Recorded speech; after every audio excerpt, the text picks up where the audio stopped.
राधा कृपा कटाक्ष स्तोत्र नित्य पाठ करेगा सभी पापों का नाश। राधा कृपा कटाक्ष स्तोत्र राधा जी को भगवान श्री कृष्ण की अर्धांगिनी शक्ति माना जाता है। कहा जाता है कि जब तक राधा जी का नाम नहीं लिया जाता तब तक श्री कृष्ण की कृपा प्राप्त नहीं होती है। राधा कृपा कटाक्ष राधा रानी के पार्श्व दृष्टि हेतु एक विनम्र प्रार्थना है।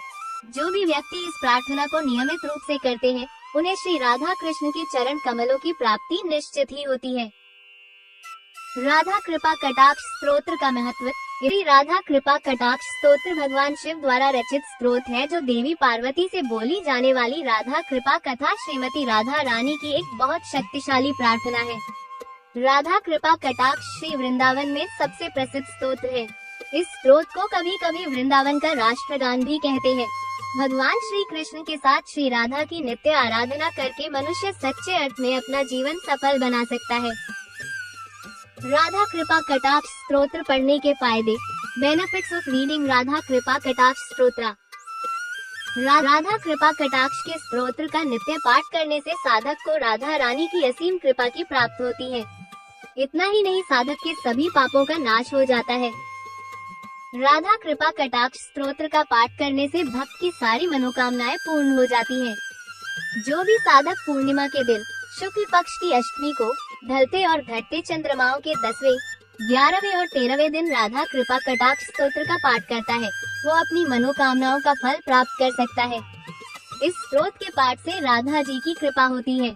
श्री राधिका की करुणामयी पार्श्व दृष्टि, प्रेमा की विशेषता वाली भक्ति उनके हृदय में अंकुरित हो जाती है। राधा कृपा कटाक्ष स्तोत्र का पाठ करने से राधा रानी और भगवान श्री कृष्ण की कृपा मिलती है। इस स्तोत्र को भगवान शिव ने रचा था।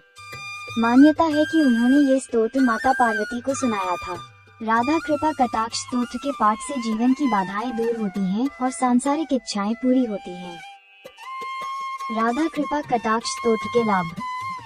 इस स्तोत्र के पाठ से राधा रानी और श्री कृष्ण की कृपा मिलती है। 2. इस स्तोत्र के पाठ से जीवन की बाधाएं दूर होती हैं। 3. इस स्तोत्र के पाठ से सांसारिक इच्छाएं पूरी होती हैं। 4. इस स्तोत्र के पाठ से मृत्यु के बाद गोलोक धाम की प्राप्ति होती है। 5. इस स्तोत्र के पाठ से भौतिक सुखों की वर्षा होती है। 6. इस स्तोत्र के पाठ से घर में धन के सारे मार्ग खुलते हैं। और 7. इस स्तोत्र के पाठ से जीवन के सभी कष्ट दूर होते हैं। इस स्तोत्र का पाठ अष्टमी, दशमी, एकादशी, त्रयोदशी और पूर्णिमा को करना चाहिए।